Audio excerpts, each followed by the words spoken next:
Tsaka hindi man tayo basta-basta magkakaroon ng slot doon kung hindi pinagkaluban tayo ng chairman. No? Baga sa ano, kilala tayo ng chairman at kilala din tayo ng leader na Bitkin na meron tayo talaga ron. Kaya yan, malaking bagay po yan para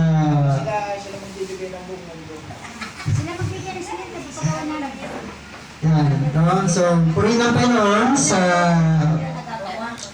kasi yun ang prayer natin, dalangin natin na magkaroon tayo ng bayang-sambahan, hindi tayo pahan. So, binalag ng Diyos ang ating dalangin at ginamit niya yung ating chairman. Ginamit niya ang ating chairman para magkaroon tayo ng mga gawain. At ito ay hindi para lamang sa atin, para sa lahat ko. Magulat sila dyan, ang China. Power. Kaya nga power. Yan. So yan. Hindi ba nila kaintindihan? Kaya malaking bagay po yun. Sabi ko nga sa nila, ito hindi para sa amin, para sa inyo to. Ginagamit lang ko ng Panginoon para kasi yung building 30, meron din tayo doon. Yung sabi ko sa kanila, building 30, para ito sa inyo. Kayo ano dito yung leader, kayo mga coordinator, building 30 saka 31, kung meron tayong mga FQs, pwede gamitin dito. Meron tayong mga meeting, pwede mo gamitin dito. Kasi ang church naman, sa isang linggo, 2 beses lang yun. Mag-apostado lang, tsaka sa Diyos. At ang bawat isa ay meron din silang susi. Ano ba? Building 30 may susi. Building 31 may susi. Ganun yung sa building 15, meron tayo roon. No? Building 15, yung 16 at saka 15, pinagsasabi ng chairman niya. Kaya meron tayong slot doon. Bumigyan tayo ng chairman ng yellow card para pagdating ng sukatan, meron tayo ron. Yan, meron tayo. At yun, kalaburo dyan. At hindi natin pwede tanggihan yun. Amen mo ba? Amen. Hindi natin pwede tanggihan yun. Basta gawin lang natin ang kaya natin gawin. Hindi natin kaya gawin pagkat wala natin gawin yun. Basta kasi napagkatiwalaan tayo sa maliit na bagay, pagkakatiwalaan din tayo sa ganun, sa mga bagay na yun. At dating araw, iwan din natin yan. Pag natapos tayo dito sa mundo, iwan natin yan. At least meron tayo nagawa para sa kanila. Nag-isa na tayo, ha? Akin ang 15 o 31. Kalahati lang ako. Usapan mo tinulan, ha? Kalahati lang ako. Yan. Hati nga muna tayo. Ano sabihin natin kinsa yung ano? Pero di ba? Ito may lip in right na siya sa alam. May lip in right. Yun ang sinasabi ng Biblia na talagang ipagkakalob sa atin ng Diyos yan. Maging tapat lang tayo na maglilingkod sa Panginoon. Yan, so magandang hapon sa ating lahat at nagpapag tayo sa salita ng Diyos. Ang tayo ba tayo makinig sa salita ng Diyos? Hello? Okay, tayo po lahat ay tumayo at tayo po ay mananalangin sa Panginoon para hindi tayo ng gabay at patuloy po sa ating Diyos sa buhay. Panginoon, maraming salamat sa bagay ito, Diyos, na kami po ay maging narito para po yung kasambay ka. Pagkamat hindi namin kasama ang iba namin mga kapatiran, Panginoon, dodalahin po, Diyos, na magkaroon na sila ng time oras, Panginoon, para paglingkuran, Panginoon. Sapagkat binigyan mo kami ng 6 na araw para sa aming kabubuhay. Pero ang araw nito, Diyos, ay hindi na para sa amin. Ito ay para na sa iyo, Panginoon. Kaya kung ano man, Panginoon, ang ginagawa ng aming mga kapatiran sa araw nito, Diyos, dalangin namin, Panginoon, na maalala nila, Panginoon, ang araw nito. Araw na kung saan ay sama-sama ka namin pupurihin at sambahin, Panginoon. Kaya salamat sa lahat ng narito na naging tapat sa iyo, Panginoon, na patuloy na maglilingkod sa iyo, Panginoon. Dalahin ko, Diyos, na dumaloy ang iyong pagpapala sa bawat isang na narito, Panginoon. Na kami ay patuloy na ipagkaloob sa amin ang aming mga pangailangan sa araw-araw sa pamamagitan ng aming mga ginagawa sa pamamagitan ng aming mga negosyo, Panginoon. Kaya salamat Maging ang mga salita pa yun ng papakinggan ito maging pagpapala sa basa sa amin, sa mga oras spiritual God, at ang dinulungkot, patuloy po bigyan naman ang karunungan, o pagpatuloy ko po magpahayag ang mga puting balita pa noon, kailangan sa lugar nito, maging sa mga manonood ng YouTube nito pa noon, ay patuloy mo sila ng pagpalain ng Diyos. Kaya punayin ka sa mga spiritual God, kinamay ng gabay-gabay, sa pangalan ng Ama, ng Anak, at ng Espiritu Santo, sa pangalan ng Jesus, sa lahat ng naliti, magsabi ng Amen. Amen. Tayo po yung makapagpuna. Diyan ay, ang ating pag-aaralan ngayon ay patungkol po sa tinatawag na abortion. Yung mahilig ng mga babae na nagpapabon, yan ba ay tama o yan ba ay hindi kamunod sa Panginoon? Yan ba ay ano? So, ang lahat ng bagay na yan ay dapat ang sasagutin ay Biblia. Hindi po tayo. No? Kasi maraming mga tao na inaabog. No? Maraming mga nagdadalang tao na kapag sila ay nabubuntis ay kanya itong pinapalaglag. No? Yan po. So, marami lang iba, nagagawa na rito dahil inosente sila. Pero kapag hindi ka na inosente, nagamang man ang patutunan, matakot ka sa Diyos. Kaya natin itinuturo ito para maging tayo, malaman natin ang totoo. Kung tama ba ang magpalaglag ng sanggol o hindi ba tama. So ang ating pag-aaralan ay sinasabi, ano ang sinasabi ng Biblia tungkol sa abortion o pagpapalaglag ng sanggol sa tiyan ng babae? Yung sa sinapupunan ng babae. Ano ba sinasabi ng Biblia? Ito ba'y tama na ang babae ay kapag nabubuntis pwede magpalaglag o magpa-abort o hindi pinapayagan ng Diyos na mangyari ang mga bagay nito? Sabi ng Banal Kasalan, napakaraming mga talata sa Biblia na malinaw na nagpapakita kung ano ang pananaw ng Diyos tungkol sa abortion na hindi pinahintulutan niya na ipalaglag ang sanggol sa sinapupunan ng ina. Hindi pinahintulutan ng Diyos. Pero bakit marami nagagawa nila ito? Sabagat, hindi na naintindihan ng hindi na nangawaan. Ang sabi nun sa awit 139, verse 13 hanggang 16. So, ang Biblia po ang siyang batayan ng ating pag-aaral patungkol po sa tinatawag na abortion, yung pagpapalaglag. Na sinasabi rito, ang anumang, sabi niya, ang anumang sa aking sangkap, ikaw o Diyos ang lumikha. Sa tiyan ng aking ina, hinubis mo akong bata. Pinupuri kita o Diyos, marapat kang katakutan. Awit 139, verse 13 hanggang 16. Awit 139. So, dito po ay makikita natin dito na ang naghuhugis sa tiyan ng ating ina ay walang iba kundi ang Diyos. Amen. Nasabi nito, ang anumang aking sangkap, ikaw o Diyos ang lumikha sa tiyan ng aking ina.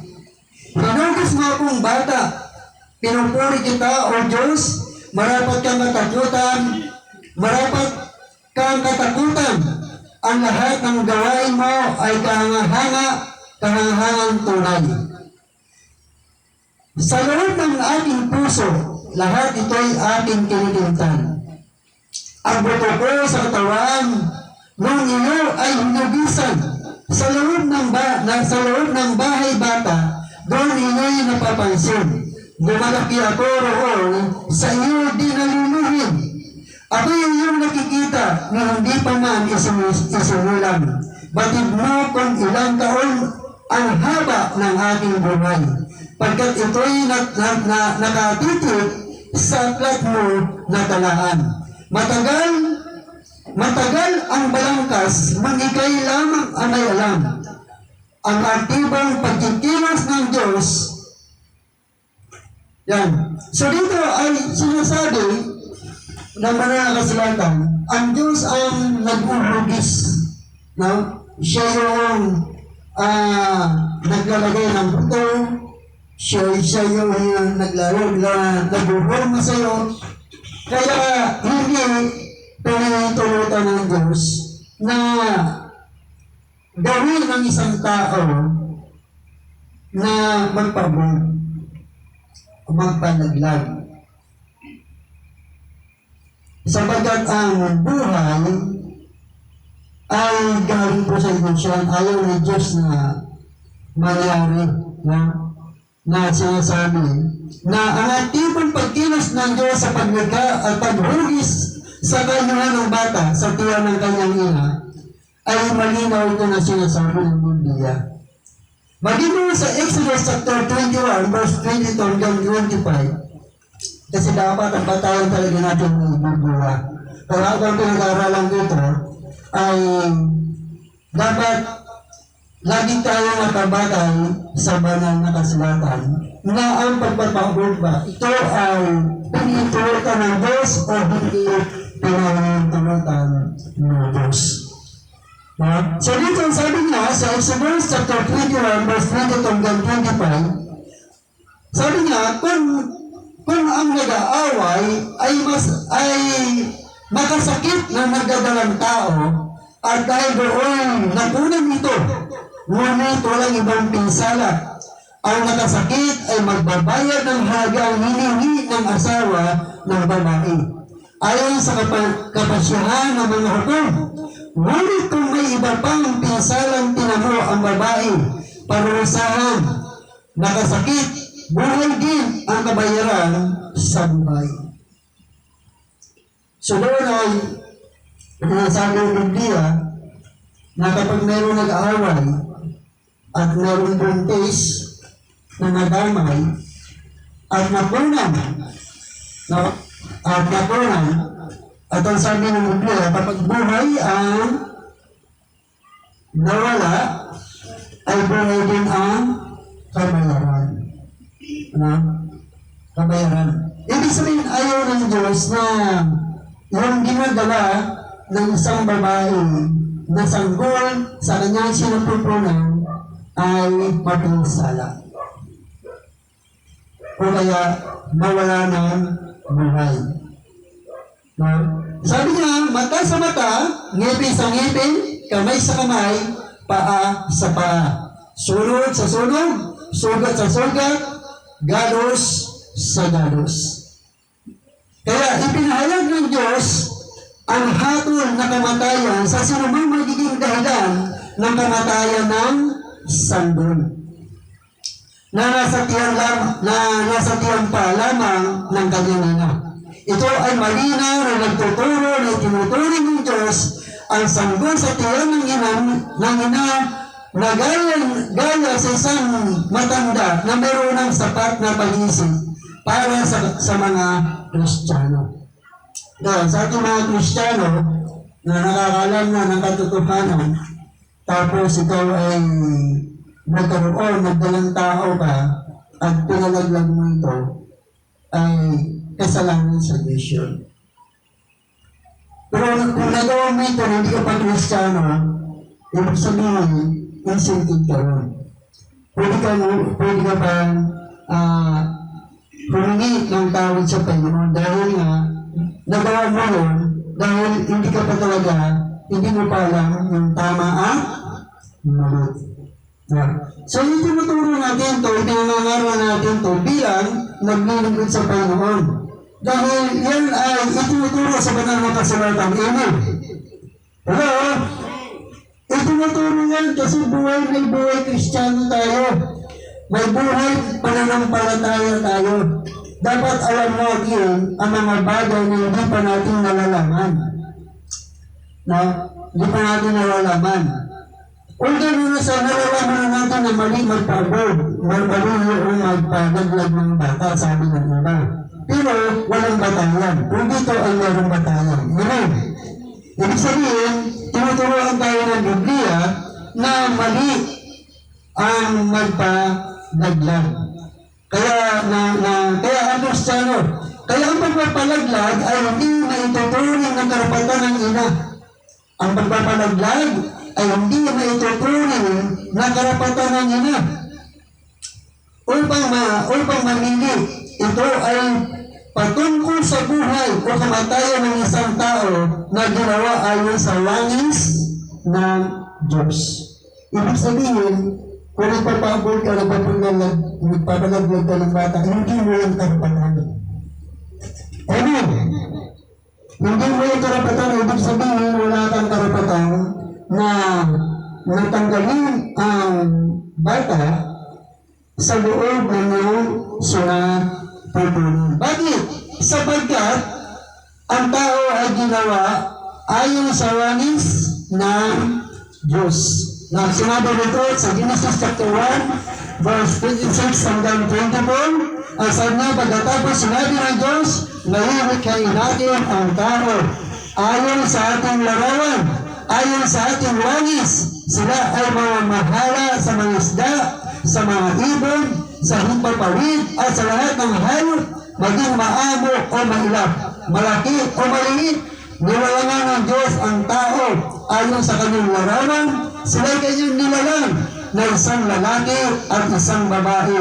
At sila'y pinagpala niya. Sinabi niya, magpakarami kayo at punuin ninyo ng inyong mga anak ang buong daigdig. Amen. Punuin nyo ng inyong mga anak ang buong daigdig. Kaya hindi hinihintulutan ng Diyos na ang babae ay magpalaglag. Magpalaglag o magpa-abort. At yan ay may batas dyan kapag nahuli ka, magpa-abort ka, ano mangyayari sa'yo? Matutuloy mo. Amen. Dahil buhay yan. Buhay. Bakit? Sapagkat ang sabi ng Genesis chapter 6 verse 9, ang sinumang pumatay ng kanyang kapwa, buhay ang kabayaran sa kanyang ginawa. Sapagkat sa larawan ng Diyos, ang tao'y lumilikha. Sa larawan ng Diyos, lalo kapag Kristiyano ka na. Lalo kapag Kristiyano ka na, nagdagang tao ka, at gusto mong patayin ang bata sa loob ng iyong sinapupunan kung hindi ka pa handa maging ina, ay nagkakamali ka. Nagkakamali ka. Pwede mangyari yan, pero mayroong konsekwensya. Mayroong konsekwensya. Dahil ayaw ng Diyos na yung bigay sa iyo ng Diyos. Hindi mo ba alam na kapag ikaw nabuntis, bigay sa iyo ng Diyos yan. Maraming mga babaeng hindi nanganganak. Amen. Bigay sa iyo ng Diyos yan. Regalo sa iyo ng Panginoon yan. Dapat mga alagaan yan. Kahit ano man yan. Dapat mga alagaan yan. Bigay sa iyo ng Diyos. Dahil hindi ka magkakaroon ng anak kung hindi mo kaya. Alam na Diyos kaya mo yan. Amen? Alam na Diyos kaya mo yan. Kaya paano kung ang ina ay biktima ng pagkakaasa? Sabi ng iba, paano kung ang ina ay biktima ng pagkakaasa ng ibang tao o ng sariling kapamilya? Ang pagpatay ba sa sanggol sa sinapupunan ang solusyon sa karumari na nangyari sa isang babae? Hindi ba nakakapanghilakbot din ang pagpatay ng isang inosenteng sanggol sa sinapupunan? Ang isang kasalanan ay hindi pwedeng itama ng isa pang kasalanan. Ang bata na bunga ng panggagahasa ng ibang tao o ng sariling pamilya ay maaaring ampunin na mag-asawang hindi magkaanak upang magkaroon sila ng sariling pamilya, o kaya naman palakihin siya ng kanyang sariling ina. Ang bata ay walang kinalaman sa lahat na nangyari at hindi siya kailangang magdusa sa kasalanan na gawa ng kanyang Ama. So doon ay kahit ano man na nangyari sa'yo, wala ka pa rin karapatan na gawin ang isang bagay yung nabubuhay sa sinagpupunan ko. Kahit ano man yan, sabi niya, kung hindi mo matanggap, kung mo ito ipaampun. Kung hindi ito ipaampun doon sa walang mga anak. Nabigyan mo kay Jerry. Bigyan mo na sa akin. Pero kapatid, ang tinutulong sa atin ng Diyos, ang pinagbabawal niya ang pag-abroad. Hindi pinaging tulota ng Diyos ng pagpapalaglag ng bata. Dahil regalo sa iyo ng Diyos yan. Taramin, regalo sa iyo ng Diyos. Lahat ng anak natin, regalo ng Diyos yan. Siya ang nakakalang. Siya ang may bigayan. Siya ang nag-uubay na yan. Hindi mo alam kung pogi o babae o anak mo. Ang Diyos ang nakakalang yan. Amen?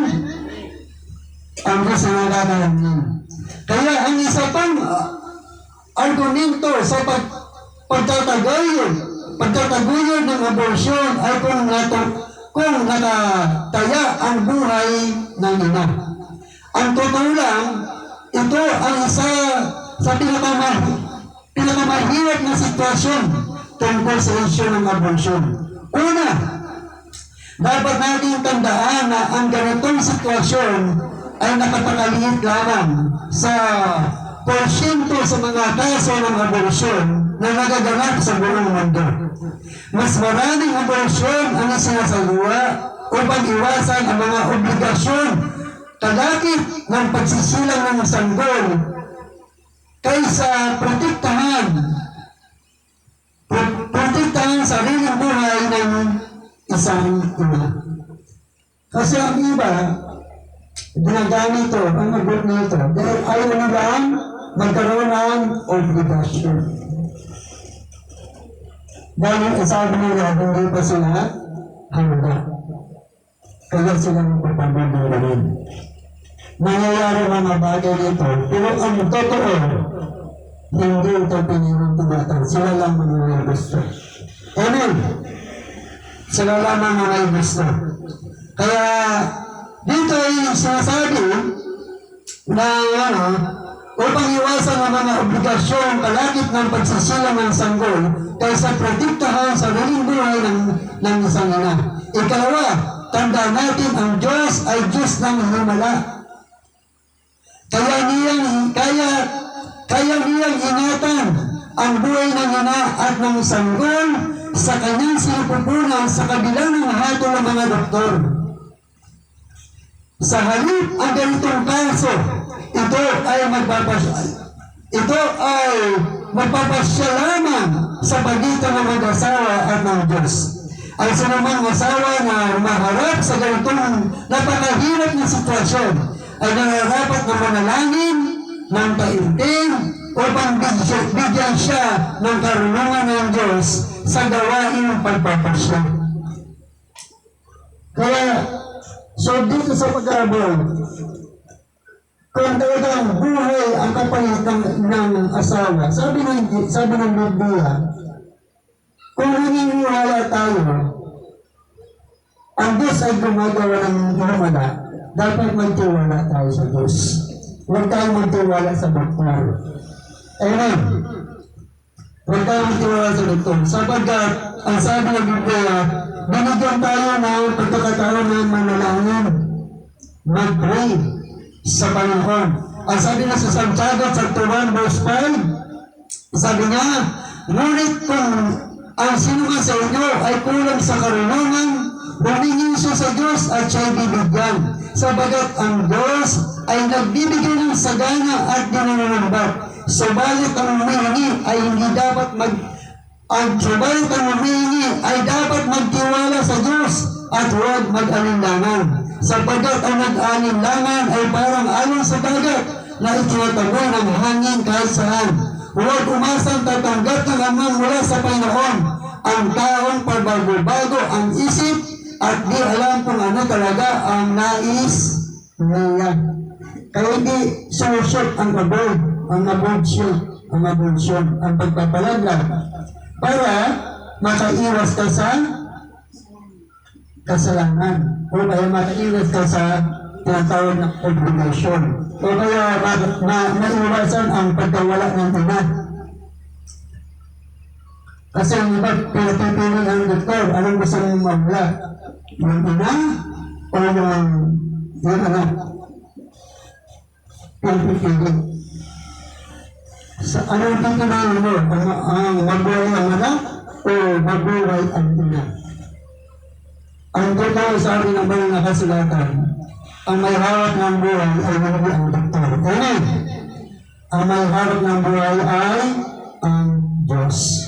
Kaya walang imposible sa Panginoon. Ang sabi niya dito, manalangin tayo. Kapag nanalangin ka, magtiwala ka. Amen. Ang iba kasi nakabatay doon sa tao pagdating ng mga ganito. Hindi sila nagtiwala sa Diyos. Kaya bilang mga Kristiyano, ano man ang mga bagay na nangyayari sa buhay natin, ipagkatiwala po natin sa Diyos yan. Huwag tayo manana sa sarili nating kaalaman. Huwag tayo manana sa sarili nating kakayanan. Kundi ang lahat ng bagay ay ipagkatiwala natin sa Diyos pagdating na sa buhay. Amen? Pagdating na sa buhay. Dahil ang buhay, ang Diyos ang may hawak. Kahit kalansay ka na lang, pwede ka pa rin mabuhay. Pero kahit mataba ka, kung ayaw mo ng Diyos na mabuhay ka, talaga hindi ka na mabubuhay.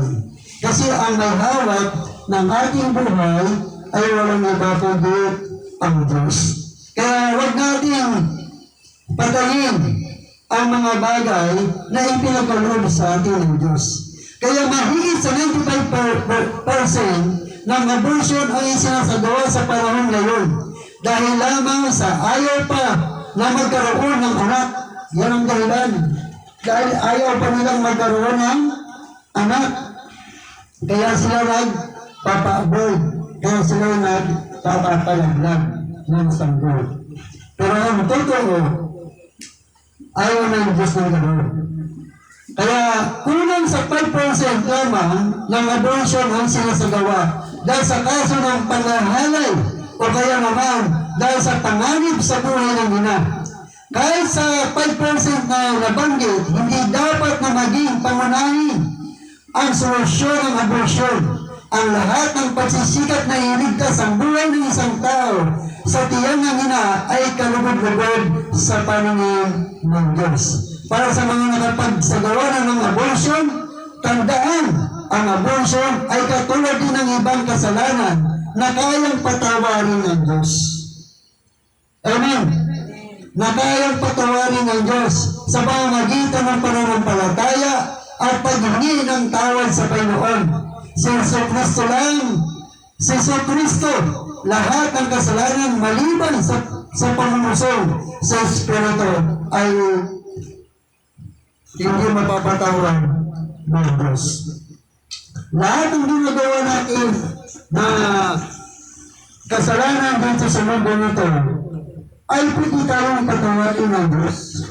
Basta humingi lang tayo ng tawad.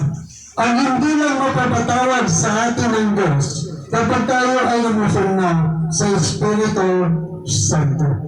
Kapag tayo nagkasala sa Espiritu Santo. Pero kapag tayo nagkasala lamang dito sa mundo, ay handang magpatawad ang Diyos sa buhay natin. Sapagkat sinabi niya sa John 3:16-17, sapagkat gaya na lamang ang pag-ibig ng Diyos sa sangkatauhan, kaya binigay niya ang kanyang kaisang anak, upang ang sino sumampalataya sa kanya ay hindi mapahamak kundi magkaroon ng buhay na walang hanggan. Isinugo ng Diyos ang kanyang anak, hindi upang matulad parusahan ang mga tao, kundi upang iligtas ang mga ito sa pamamagitan niya. Kaya, yung mga nakagagawa dito ng abortion, huwag po silang matakot sapagkat pwede pa silang patawarin ng Panginoon. Basta humingi lang sila ng tawad sa Panginoon at huwag na nila itong gawin. Huwag na nila itong gawin sapagat nangyari yung mga bagay na yun nang ikaw ay inusunod pa. Inusunod pa. So ngayon ay napakinggan mo na ang salita ng Diyos at hindi ka magsisi sa iyong mga kasalanan. Kaya ang sabi ng banal na kasulatan dahil sa 1 John chapter 1 hanggang 10, 1 John chapter 1 verse 9 hanggang 10, subalit kung ipinahayag natin sa Diyos ang ating mga kasalanan, maasahan natin patatawarin tayo ng Diyos sa mga ito at linisin tayo sa lahat ng ating kasalanan sapagkat siya'y tapat at matuwid. Siya'y tapat at matuwid. So, ibig sabihin, kung nakagawa mo tayo, yung mga babae nagpapabor at ikaw ay lalapit sa Diyos at humingi ng tawad sa Panginoon, ito ay pwedeng mapatawad ng Diyos. At yan ay huwag mo lang gawin. Pero kung ikaw naman Kristiyano, may balak ang gawin ang mga bagay nito, ay huwag mong gawin. Ewan ko ba? Sabagat yan ay hindi ka nabibigod sa Panginoon. Yung pag-abol ng isang sanggol na dapat ay magbuhay dito sa mundo sabagat mayroong tungkulin at may layunin ang Diyos sa batang iyan. Hindi mo lang alam baka yung batang iyan isa sa mga presidente ng Pilipinas. Amen? Katulad pa ni Bongbong Marcos kung hindi rin pinanganak, wala tayong presidente ng Pilipinas. Ibig sabihin, lahat ng nabubuhay ng mga bata sa mundo nito, may layunin ang Diyos yan. Huwag mo lang hadlangan. Kapag hinaglangan mo yan, ibig sabihin, tinutulong mo kanyang buhay, ay talagang nawawala. Sabagat binigyan tayo ng kapangyarihan, pumatay. Binigyan ba tayo ng kapangyarihan, pumatay? Yes. Meron ng kapangyarihan, pumatay. Pero, ang kapalit niyan ay kapahamakan. Ang kapalit niyan ay kapahamakan. Ang gusto ng Diyos, yung mamuhay tayo na naayon sa kanyang kalooban. Kaya dito, naway meron tayo naiintindihan, meron tayo naunawaan na yung gumagawa ng abortion, yung mga doktor na nag-aabot, mga nurse na nag-aabot, mayroon pa kayong kapatawaran sa Diyos kung hindi lamang kayo ng tawad sa Panginoon. At kapag kayo ay humingi ng tawad sa Diyos, pinatawad na kayo ng Diyos, huwag naman ulitin sabagat yan ay ayaw ng Diyos. Amen? Ayaw ng Diyos na patayin mo ang sanggol sa simpupunan ng kanyang mga. At doon sa mga ina rin, na gusto magpa-abort, na gusto niya, ayaw niya maging maagang ina, kapatid, sabi ng Diyos, ay hindi na pinitulatan yan. Maliban kung susumayin ito ang Diyos. Pwede nangyari yan. Amen? Pwede nangyari yan. So naman, ay meron tayong intindihan, meron tayong unawaan, na pinitulutan pa ng Diyos ang abortion. Hindi po. Pero bakit nangyari? Sabagat nilagyan tayo ng kalayaan na mamuli sa tama at mali. Binigyan tayo ng pagdulog ng Diyos. Kaya nasa iyo kung susundin mo ang tama, nasa iyo kung susundin mo ang mali. At tayo po ang tayo tumayan at tayo po ang langit. Hallelujah. Maraming salamat sa mga pumasinta na napakinggan patungkol po sa abortion yung mga tabaing magpapapalaglag nakala nila ito tama. Lord, ngayon ay sinabi mo ay hindi ito tama. At ayaw na ito mangyari kayo noon sabagat gusto mo silang magbuhay katulad namin kayo noon.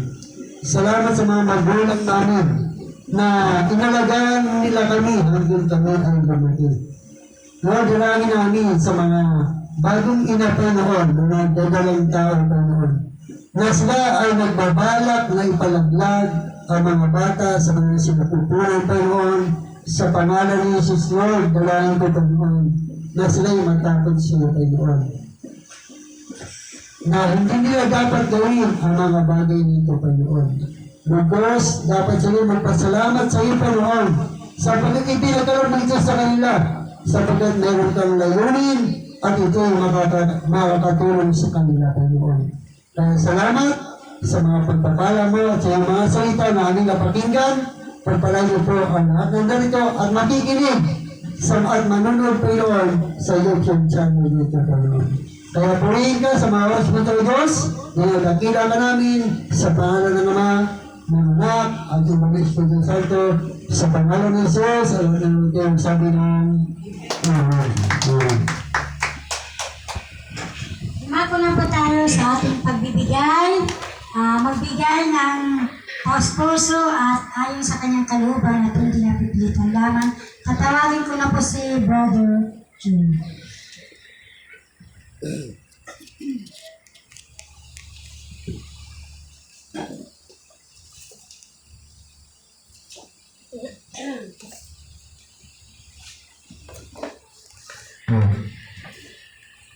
Ito po. Basahin po natin ito sa ikalawang Korinto sa 8 at makita sa 3. Sila ko sa nagkawang pag-abang kandilang ng ayaw sa kanilang kaya, kundi higit pa. Alam ko ito sapagkat mahigpit lang ipinangalan sa akin na sila ibigyan ng pagkataong makatulong sa mga kapatid sa diya. Okay, pag-pray natin. Amen. Maraming salamat po, Panginoon, sa araw to God. At ang mga salita po, Panginoon, sa papagitan po, Panginoon, sa mga operasyon po, Panginoon. Ginamit ko si Pastor Alan, Lord God. Naniniwala po, Panginoon, lahat ng mga bagay ito ay nagmumula sa iyo, yung salita. So, Panginoon, Lord God. Lord, maraming salamat, Panginoon, sa mga nagbigay po, Panginoon. Maraming salamat, Panginoon. Balik sa lahat po, Panginoon, upang magamit rin po, Panginoon, sa mga paglago. Maraming salamat, Panginoon, sa mga nandito ngayon din. Pagpalain sila po, Panginoon, at na hanggang sa pag-uwi nila po, Panginoon, ilagay sa puso't isipan ang kanilang mga pangailangan, Lord God. Maraming salamat sa mga busy, Lord God. Una-una sa trabaho at negosyo po, Panginoon. Ilabi pa pagkukunan po, Panginoon, kundi material pa, pinansyal po, Panginoon, pang-araw-araw. Lord, dalangin, Panginoon, bigyan ng pagkain sa araw-araw nito sa church nito, Lord. Maraming salamat, Panginoon. Pinabalik namin sa Panginoon Jesus. Amen. Amen. Ano, Smith? Kanta.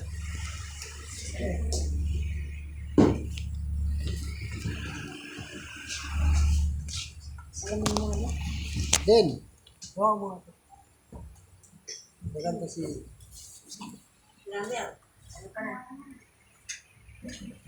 Ganon na, ganon.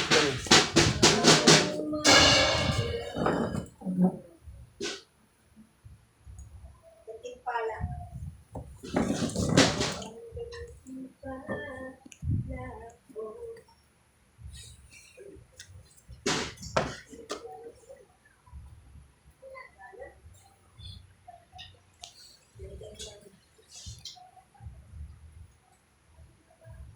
Pila na lang.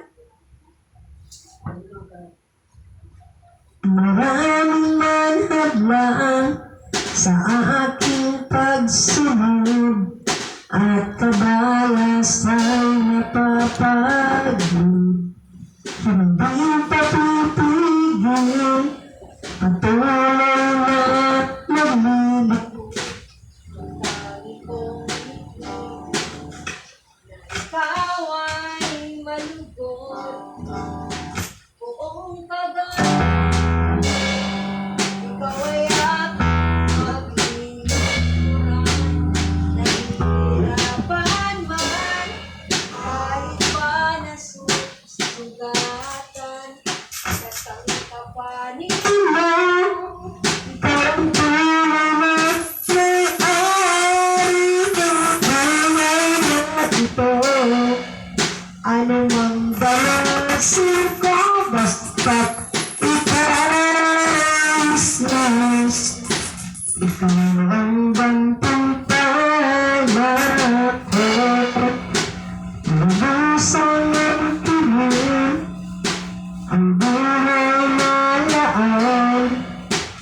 para lamang sa iyong kaluguran. Hindi meron kita kayang higitan, palaging susubukan ibigay sa'yo ang pinaka-mainam. Buong kagalakan, ikaw ay aking paglilingkuran. Mahihirapan man, kahit pa nasusugatan, kasangkapanin na, ikaw ang tunay na may-ari ng buhay na ito. Ano nang danasin ko, basta't ikaw, Jesus. Ikaw ang gantimpala ko. Ikaw ang gantimpala ko. Amen, hallelujah. Purihin ka, Panginoon, sa umagang ito. Tiyataas pa namin sa oras nito, Diyos. Amen. Yan. Maraming natin. Ay, lang naman tayo mamaya. Yan na, so, ganun, salamat at ano sa po natin, ang ating pong prayer meeting tuloy sa Badong ay tuloy-tuloy sa Happy Land, doon sa natin sa Happy Land. And then, bukas ay magsusukatan kami sa Badong 15, no? Susukatan yung snap natin doon, doon na magkakaroon tayo doon. Doon patuloy ng paggawa natin sa 15:30. Yan. So, yung mga yan ay ibang din sa ating Lord. Pasalamatan natin na maraming bagay po yan. Ang mga Bible study natin, yun, wala pa. Kasi nag-focus tayo sa paggawa. No? At ang nagagawa natin araw ay Sabado at saka Linggo. Sabado at saka Linggo. Kasi training na natin ay Sabado at Linggo. Nagpapabaw tayo mga Lunes hanggang Friday doon sa Bible Church na ibabagay sa atin ng ating mga chairman. Yan. Sa pagkatapos nun, magiging dalawang service natin.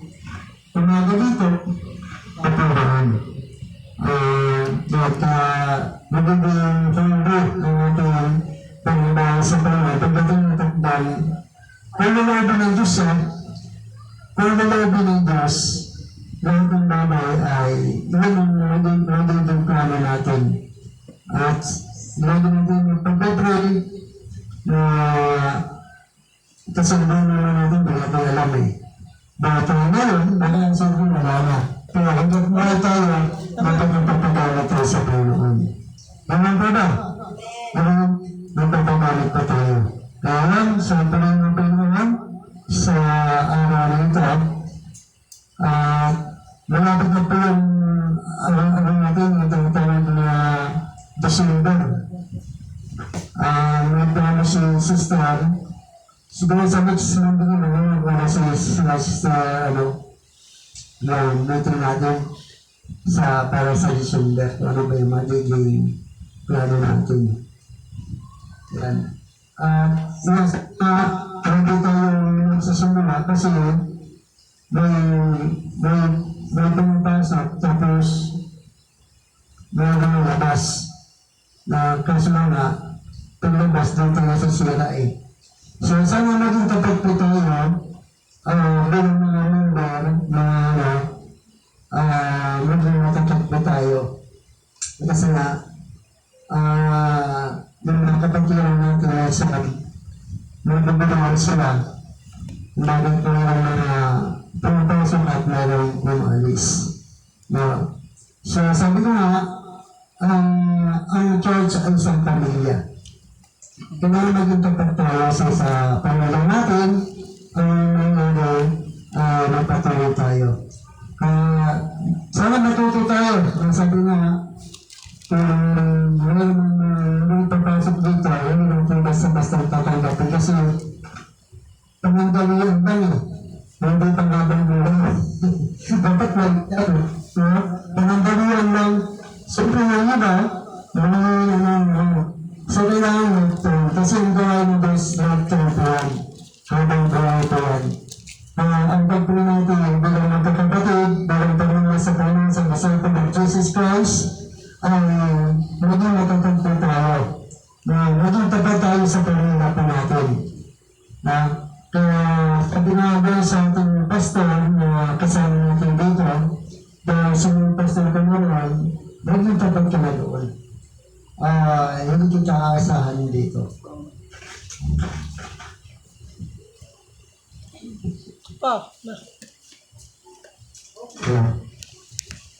Kahit di mo na i-halagan. So yan, pero wala yung... ikaw na ang assistant. Wala yung... Okay, ito na, pumasok na. Talagang inaagaw ng Japlo. Amen. Pero ito pa yung masasabi ko, sa isang pastor, sana na, maintindihan, hindi lang sana, maintindihan ito. Kasi pag ikaw pastor, mabay lang sabihin kailangan alagaan mo yung mga tupa. Kaya nga pag may pumasok dito, kung ako nagbubuli ng batas, hindi akin, galing kayo dyan. Simula pa tayo Moses yan.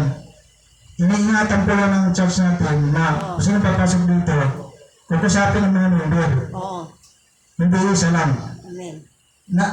Mararamdaman natin sa sarili natin yan eh. Kasi kung tatalaga ka rito, italaga mo. Tama ba? Amen. Ako nga, kahit anong oras, pwede pumunta sa iba, pero dito talaga. Amen. Marami akong church na napupuntahan. Kumakuha lang ako ng mga teksto doon dahil sa Bible. Lahat naman tayo may Bible eh. Amen. Gagamitin yan. Kaya lang ang direktor natin, kung tama sa tao. Totoo naman, pag sinabing pastor, nandoon, nakatutok, pero bibigyan mo ang tao na magandang topic na natatanggap na. Kasi tayo talaga spiritual. Pagka magtayo ka sinasabi, pag magtayo ka ng church, kumpleto yan. Kasi nasabi, ang mga tupa, huwag mong pabayaan. Hindi pwedeng nagutumin. Pag nagutom yan, sinasabi ko sa sarili, mawawala yan. Ito, napapansin ko rito. Pag may pumunta rito, alam nilang magugulangan sila. Nagmeron ng pagpagsubok, nagkasakit lang. Ay, ayaw ko ng ganyan. Pag sinubok ka ng Panginoon, lagi sinasabi sinusubok ka. Hanggang saan ang pagsubok mo? Diba? Meron pong ayaw yan. Kaya nga sa bilang Kristiyano, nung unang panahon, Kristiyano pa lang, tinapon na yan kasi narinig ko sa ating mga papastor. Mga araw, hinahagupit dyan, pinahirapan, pangabitay, kung paano ka maglingkod. Amen. Ganun po yun. Kaya sinasabi ko, bakit nagawin na sabi yan? Kapag pang-angatangan ng mundo, pangalagaan natin ang grupo. Amen. Naman. Kung may naman pumasok dito, may gusto magpagamit, Kailangan isang buwan. pasanggunin mo natin kasi mahirap eh. Yung pag-alis niya, doon tayo diba yung magpapaalam, alas na bukas. Kaya si Pastor Romel, pumasok dito, iniisip ko na rin, sabi ko, mananatili kaya yan. Hindi mag-ano yan kasi, Pastor ka din. So, sino man na problema? Pastor, kahit hindi ko na problema yan. Pakita pa siya dito ng, kaya nga ang bakat, ang pangit ang bakat. Tama. Bakat lang. Tama, okay. Yan. Diba? Isa sa mga pinagpipray natin na sana huwag na maulit Pray natin na kasi lagi natin nagsisimula eh. Doon lagi natin nagsisimula. Hindi tayo nagsisimula. Kung madami tayo, mamaya pag alam pag dumadami na, biglang umalis. Hindi naman tayo naglilingkod sa tao. Sa Diyos tayo naglilingkod. Nangyayari sila. Kaya yung sinasabi, ay pumapasok dito, isipin natin, kung pumasok dito tapos pagalis ang isa, isipin, tinangay yung iba kasi umalis. Umalis eh. Pumapasok sa isipan. Ang loob na nag-ano yan. Hindi lang natin alam kung pasok dito na napupulaan yung ano. So, ganun yun. Sana yung talagang kung pag pumasok, tuloy sa ulo. No? Hindi yung patitikman ka lang eh. Yan ang pinagpapala natin sa tuloy. Kasi gawin naman natin lifetime na ito. Hindi na isang taon, 2 taon. Kung sa gawain, kung marami ka na gawain Diyos na dito. rin nag-aalis. Magpagamit mo tayo sa Panginoon. Hindi tayo Ha? Diyan, sabi nga, maging matatag lang tayo. Ako, sanay na ako dyan. Sanay na ako dyan na may kasama, naniiwan, sinasamahan, naniiwan. Pero gano'n naman, alam ko na yung ito. Pagpakatatag tayo. Nandun gano'n. Mamaya, Pastor, picture tayong tatlo. Ah. Ipopost ko yan kasi katulad na sabi na may 15, may 31.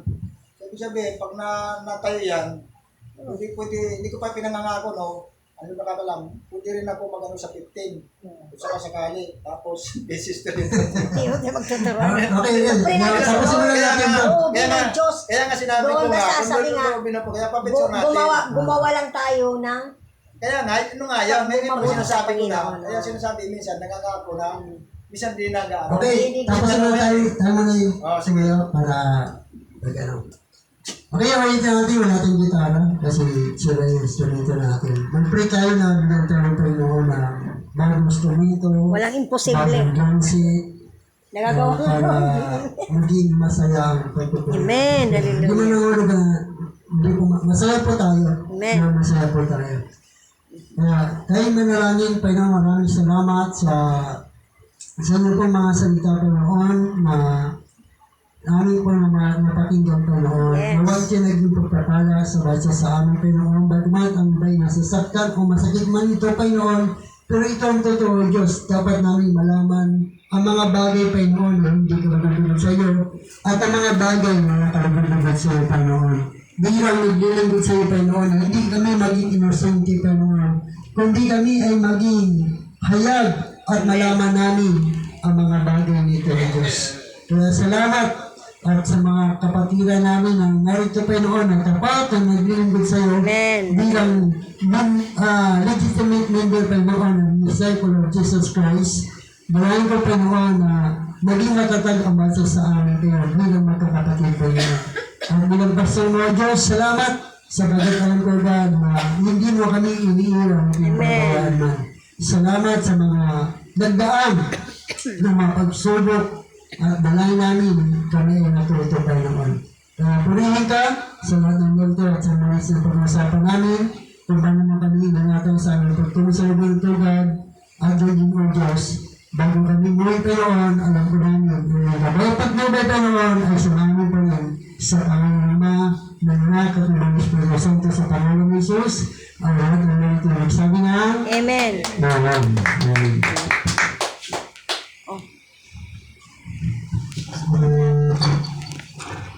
Di pa, para lang yung sister.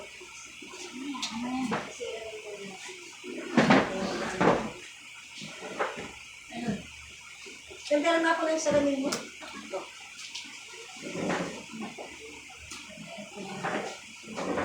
Nasa iyo ah. Nasa iyo. Nag-dating tayo ng ganito.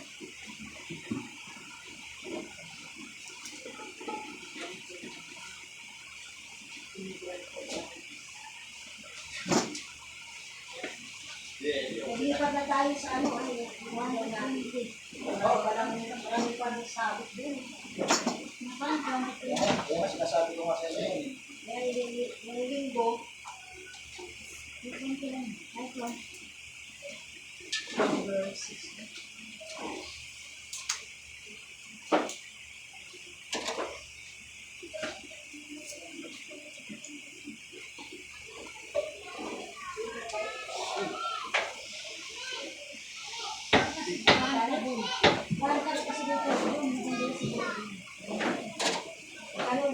Sigurado ka, baka isip mo mga iba. Huwag na rin mo kalit ako. Ano yung pinisikin mo dyan eh? Sabi siya tayong tatlo na yung pastoralan. Sinabi mo yun, awal. Ano pati walang Pilipinas Diyos kung saan tayo nilagay? Oo. Bigyan na nga tayo na yun. Kahit galing ako sa... Hindi ka na tayo yun. Yun na lang, binigay sa akin. Nag-isa ka tayo eh. Oo. Oh, ayaw. Hindi ako mga ako. Kaya kung ano ang dyan sa aking pamilya na tayo. Pinangayon tayo. Basta talaga natag-isa tayo kasi dalawa nga yun. Siya yung 15, sa akin ang 15, siya yung 31. Kalahati lang ako, ikaw buo, 31 ka na. Ako, nakakalahati pa lang ako. Isa ko naman pastor para ano. Wala naman nila na. Ganda pa ito pagka picture ah. Hindi. Tayo tatlo dito. Kasi pwede tatlo apat tayo. Pwede yun tayo, kaya nga I love you si Jesus. I love you. Hindi ayaw. Diyos, Ama, Anak, Spirit, di ba? Tatlo nga tayo, ano ka ba? Huwag mo yung pamali yun. Hindi ka pa tapos. Hindi ganun. Tatanggalin mo na yung sisin, ha? Tatanggalin mo yan. Kaya pasusubukan mo ako. Hindi naman. Hindi naman, oh. Tatanggalin mo pa kami. Tatlo. Kaya mo, tatlo tayo. Hindi ako na tayo. Hindi tayo. Tatlo lang. Tatlo lang. Tatlo lang muna. Sabi ano, masama daw tatlo. Hindi masama. Hindi masama. O, sige kung ayaw mo. Hindi apat tayo. Para naman Kaya nga apat tayo. Kaya nga. Nakatayo, nakatayo, pastor. Hindi na pwede. Pastos eh.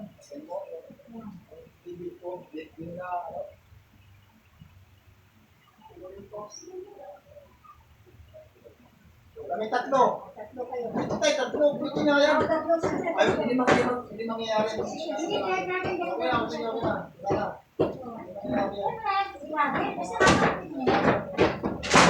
Yan, tatlo. Kasi tatlo walang partner. Wala. Okay na, ngayon pala. Ano tayo? Ano tayo? Basta matatag lang. Matatag lang. Tayong ibang inaano, kundi ang Panginoon. Hindi man tayo naglilingkod sa tao.